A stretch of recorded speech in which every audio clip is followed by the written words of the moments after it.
नमस्कार, मैं हूं अर्जिता मिश्रा और स्वागत है आपका इंडिया पब्लिक खबर में। दिल्ली के चुनावी मैदान में उतरी सभी सियासी पार्टियों की किस्मत तय करने के लिए जनता के वोटिंग का फाइनल काउंटडाउन शुरू हो चुका है और इसी के साथ अब आखिरी वक्त में ये सभी पार्टियां जनता से ज्यादा अपने हक में वोट करने की अपील कर रही है, क्योंकि प्रचार का शोर बीती शाम को थम चुका है और अब सभी सियासतदान सोशल मीडिया के जरिए अपने दिल की बात जनता तक पहुंचा रहे हैं।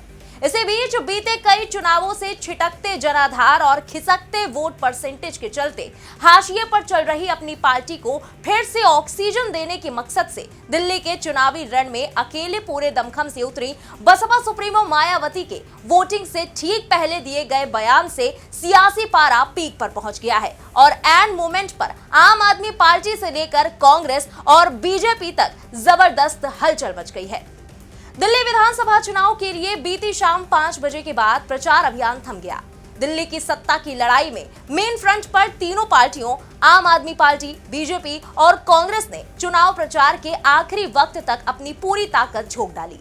जहां दिल्ली के जंगपुरा, बिजवासन और द्वारका में बीजेपी की ओर से गृह मंत्री अमित शाह ने चुनावी सभाओं को संबोधित करते हुए प्रचार की कमान संभाली, तो वहीं अरविंद केजरीवाल ने अपनी पार्टी के लिए डोर टू डोर कैंपेन जारी रखा। उधर कांग्रेस सांसद प्रियंका गांधी वाड्रा ने भी प्रचार में पूरी जान लगा दी। अब एक तरफ जहां ये सभी पार्टियां सड़कों पर उतरकर और घर घर जाकर जनता से वोट की अपील कर रही थीं और अपनी जीत की तैयारी को अंजाम देने के लिए पूरे जोरों शोरों से जुटी हुई थी, तो वहीं दूसरी तरफ देश के सबसे बड़े सियासी सूबे उत्तर प्रदेश की बतौर मुख्यमंत्री 4 बार कमान संभाल चुकी बसपा सुप्रीमो मायावती ने बिना मैदान में उतरे ही एक साथ सत्ताधारी आम आदमी पार्टी से लेकर बीजेपी और कांग्रेस तक को एक साथ ऐसा लपेटा जिसके बाद से मतदान के ठीक पहले ही बड़ा हंगामा मच गया है। तो आखिर क्या कहा बसपा सुप्रीमो ने, जिससे दिल्ली के चुनाव में आ गया रोमांचक मोड़? क्या झाड़ू कमल और पंजे को पछाड़ पाएगा बसपा का हाथी? और क्या दिल्ली चुनाव से बसपा सुप्रीमो मायावती दे पाएंगी अपनी पार्टी को फिर से संजीवनी? चलिए जानने की कोशिश करते हैं इस रिपोर्ट में। ये बात किसी से छिपी नहीं है और ना ही इस बात से इनकार किया जा सकता है कि कभी यूपी की राजनीति में अपना वर्चस्व रखने वाली और मजबूत स्थिति रखने वाली बहुजन समाज पार्टी इस वक्त किस तरह से अपने सबसे बुरे दौर से गुजर रही है। लोकसभा चुनावों से लेकर तमाम विधानसभा चुनावों तक बसपा का ग्राफ लगातार धंसता ही जा रहा है और पिछले साल लोकसभा चुनाव में भी बेहद खराब परफॉर्मेंस के बाद आखिरकार बसपा सुप्रीमो के सब्र का बांध टूटा और उन्होंने आखिरकार फिर से अपनी पार्टी के अस्तित्व को जिंदा रखने के लिए चुनावों में दोगुनी फुर्ती दिखाते हुए एक्टिव रहने का फैसला कर लिया। हालांकि हरियाणा चुनाव रहा हो या फिर यूपी का उपचुनाव, कहीं भी बसपा को जीत तो नहीं मिली, लेकिन मुकाबले पर बसपा की मौजूदगी का कुछ असर देखने फिर से शुरू हो गया। और इसी कड़ी में बसपा सुप्रीमो मायावती ने दिल्ली में भी एंट्री करते हुए आम आदमी पार्टी, बीजेपी और कांग्रेस के बीच के त्रिकोणीय मुकाबले को चौतरफा बनाने की पूरी कोशिश की है। इसके लिए उन्होंने खुद बैकफुट पर रहकर अपने भतीजे और पार्टी के नेशनल कोऑर्डिनेटर आकाश आनंद को पूरी तरह से चुनावी कैंपेन की बागडोर सौंप दी। हालांकि वो पर्दे के पीछे रहकर भी लगातार एक्टिव नजर आई और उन्होंने अपनी सभी विरोधी पार्टियों को आड़े हाथों लेने का कोई मौका नहीं छोड़ा। इसी कड़ी में एक बार फिर वोटिंग से एंड पहले दिल्ली विधानसभा चुनाव 2025 के प्रचार अभियान के आखिरी दिन बहुजन समाज पार्टी की मुखिया और उत्तर प्रदेश की पूर्व मुख्यमंत्री मायावती ने बड़ा दावा किया। उन्होंने कहा कि इस बार उनकी पार्टी पहले से बेहतर प्रदर्शन करेगी, लेकिन चुनाव निष्पक्ष और पारदर्शी होना चाहिए। साथ ही बसपा सुप्रीमो मायावती ने आरोप लगाया कि चुनाव में धन बल, बाहुबल और सांप्रदायिक राजनीति का असर पड़ सकता है, जिससे निष्पक्षता प्रभावित हो सकती है। बसपा सुप्रीमो ने दिल्ली के देश का आईना होने के बावजूद इसकी दुर्दशा और शुद्ध जल तक नसीब नहीं होने सहित यहाँ के लोगों के हर तरह के बदहाल जीवन के लिए दिल्ली की आम आदमी पार्टी और केंद्र की बीजेपी सरकार के साथ ही पहले की कांग्रेस सरकार को भी पूरी तरह से दोषी ठहराया और कहा कि दिल्ली विधानसभा के लिए हो रहे आम चुनाव में लोगों को जात, बिरादरी, धर्म और क्षेत्र आदि की संकीर्ण राजनीति से ऊपर उठकर संविधान और अंबेडकरवादी बीएसपी को ही वोट करके इसे कामयाब बनाना चाहिए, जिसका सर्वजन हिताय व सर्वजन सुखाय हितैषी सरकार उत्तर प्रदेश जैसे विशाल पड़ोसी राज्य में चलाकर दिखाने का अपना जीता जागता रिकॉर्ड स्थापित है। बसपा सुप्रीमो ने आगे कहा कि आम आदमी पार्टी, बीजेपी और कांग्रेस इन विरोधी पार्टियों के संकीर्ण एजेंडे को लेकर, द्वेषपूर्ण राजनीतिक झगड़े को लेकर, सड़क से लेकर हाई कोर्ट तक में लड़ाई से दिल्ली के लोगों का कुछ भी सही से भला ना होकर अधिकतर मामलों में विकास प्रभावित हुआ है।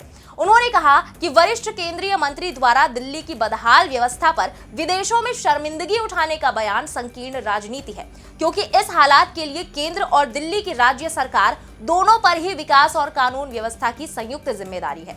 विकास तथा जन व देश हित के मामले में राजनीतिक द्वेष की संकीर्ण राजनीति सर्वथा अनुचित है।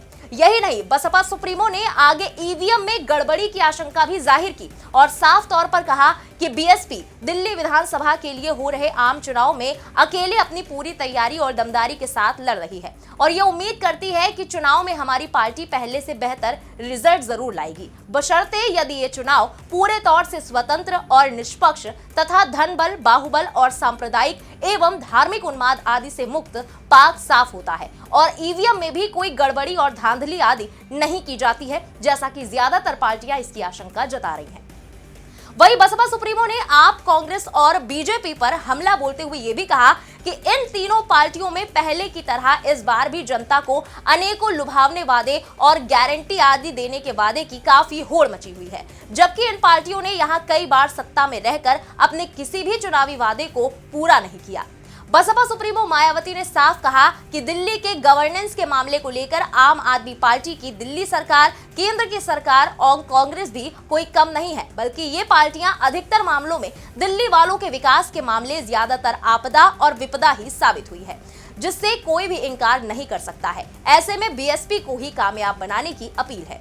हालांकि यहाँ गौर करने वाली बात है कि दिल्ली विधानसभा चुनाव में मुख्य स्टार प्रचारक होने के बावजूद भी बसपा सुप्रीमो मायावती ने कोई भी रैली या जनसभा को संबोधित नहीं किया। दिल्ली में दलित वोट बैंक के अपने मजबूत आधार के बावजूद उन्होंने प्रचार की अपनी पूरी कमान अपने भतीजे और पार्टी के नेशनल कोऑर्डिनेटर आकाश आनंद के कंधों पर डाल दी। तो वहीं बसपा सुप्रीमो मायावती के इस फैसले के अब सियासी मायने भी तलाशे जा रहे हैं। वैसे तो बसपा सुप्रीमो अपने जन्मदिन के बाद दिल्ली चली गई थी, हालांकि उन्होंने किसी भी जनसभा में कोई हिस्सा नहीं लिया और दिल्ली में बसपा की सभी बड़ी जनसभाओं का नेतृत्व आकाश आनंद ने अकेले ही किया। जानकारों की माने तो मायावती ने पार्टी में आकाश आनंद का कद और बढ़ाने और उन्हें उत्तराधिकार को मजबूत करने के उद्देश्य से ये कदम उठाया। इससे पहले हरियाणा चुनाव में भी आकाश आनंद को ही नेतृत्व सौंपा गया था, जिन्होंने गठबंधन से लेकर तमाम अहम फैसले दिए थे और इसी तर्ज पर हरियाणा के बाद दिल्ली की राजनीति में भी आकाश के पैर जमाने पर पूरा फोकस रखा गया। यही नहीं, बसपा सुप्रीमो ने बीते बुधवार को दिल्ली में हुई बैठक में अपने भतीजे आकाश आनंद को राष्ट्रीय स्तर की जिम्मेदारियां सौंपने से लेकर उत्तर प्रदेश में कैडर निर्माण की कवायद शुरू करने तक प्रमुख संगठनात्मक निर्णय भी लिए। इसे आकाश आनंद के लिए एक प्रमोशन के तौर पर देखा जा रहा है और माना जा रहा है कि सांकेतिक तौर पर वो बीएसपी में मायावती के बाद नंबर 2 पर आ गए हैं।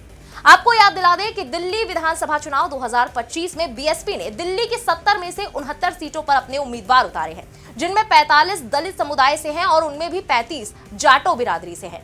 बड़ी बात यह है कि बसपा के दलित उम्मीदवारों में 33 उम्मीदवार सामान्य सीटों पर चुनाव लड़ रहे हैं, क्योंकि दिल्ली में सिर्फ 12 सीटें ही अनुसूचित जाति के लिए आरक्षित हैं। वहीं जाटों के साथ साथ बीएसपी ने वाल्मीकि और खटिक के अलावा जाट, गुर्जर, ब्राह्मण, ठाकुर, वैश्य, पंजाबी और ओबीसी समुदाय के नेताओं को भी उम्मीदवार बनाया है। साथ ही बसपा सुप्रीमो ने 5 मुस्लिम उम्मीदवारों को भी टिकट दिया है। इसके साथ ही अगर बात करें कि पहले के दिल्ली चुनाव में बसपा का प्रदर्शन कैसा रहा, तो दिल्ली में बसपा का अब तक का सबसे सर्वश्रेष्ठ प्रदर्शन 2008 में देखने को मिला, यानी कि बसपा सुप्रीमो मायावती के अपने बूते यूपी में सरकार बनाने के ठीक साल भर बाद। तब बसपा सुप्रीमो ने दलित और ब्राह्मण वोटों की सोशल इंजीनियरिंग की थी और वो भी बसपा का सर्वश्रेष्ठ प्रदर्शन था। 2008 के विधानसभा चुनाव में बसपा को दिल्ली में 2 विधानसभा सीटें मिली थी। 14% वोट शेयर के साथ बाबरपुर विधानसभा सीट और गोकलपुर की सुरक्षित सीट बसपा के खाते में गई थी। लेकिन 5 साल बाद यानी कि 2013 में बसपा का वोट शेयर 14% से घटकर सीधे 5.35% पहुंच गया और बसपा का खाता भी नहीं खुल सका। ये वही साल था जब दिल्ली की राजनीति में आम आदमी पार्टी के संयोजक और पूर्व सीएम अरविंद केजरीवाल की एंट्री हुई थी और कांग्रेस का भी करीब करीब सफाया हो चुका था।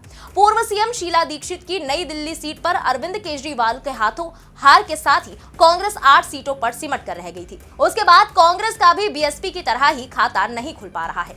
2015 में बीएसपी का वोट शेयर 1.3 पहुंच गया। जब बसपा के 70 में से 69 उम्मीदवारों की जमानत जब्त हो गई थी। वहीं 2020 में तो बसपा के सभी 68 उम्मीदवार जमानत राशि भी गवा बैठे थे और वोट शेयर भी 1% से नीचे यानी कि सिर्फ 0.71% पर पहुंच गया। और लोकसभा चुनाव 2024 में भी बीएसपी का वोट शेयर 0.7 ही दर्ज किया गया। लेकिन इस बार बसपा सुप्रीमो मायावती को पूरी उम्मीद है कि बीएसपी पहले से बेहतर प्रदर्शन करेगी और वोटर्स उन्हें समर्थन देंगे। ऐसे में देखा जाए तो बसपा सुप्रीमो मायावती की ताजा बयानबाजी चुनाव से पहले बसपा को मजबूती देने की आखिरी कोशिश के तौर पर देखी जा रही है। बहरहाल दिल्ली में कल वोटिंग होनी है और सभी पार्टियां आखिरी वक्त तक मतदाताओं को रिझाने की कोशिश कर रही हैं। अब देखना यह होगा कि जनता जनार्दन किस पार्टी को सत्ता की कुर्सी तक पहुंचाती है। इसके साथ ही 8 फरवरी को मतगणना के बाद यह भी साफ हो जाएगा कि दिल्ली में किसका दबदबा रहेगा और यह भी देखना दिलचस्प होगा कि क्या इस बार बीएसपी दिल्ली में अपना खाता खोल पाती है या फिर नहीं। फिलहाल इस पूरी खबर पर आपका क्या कहना है कमेंट में लिखकर जरूर बताएं। दिल्ली विधानसभा चुनाव से जुड़ी सभी लेटेस्ट अपडेट्स और देश दुनिया की बाकी खबरों के लिए बने रहें इंडिया पब्लिक खबर के साथ। हमारे YouTube चैनल को सब्सक्राइब करें, बेल आइकन दबाना बिल्कुल ना भूलें।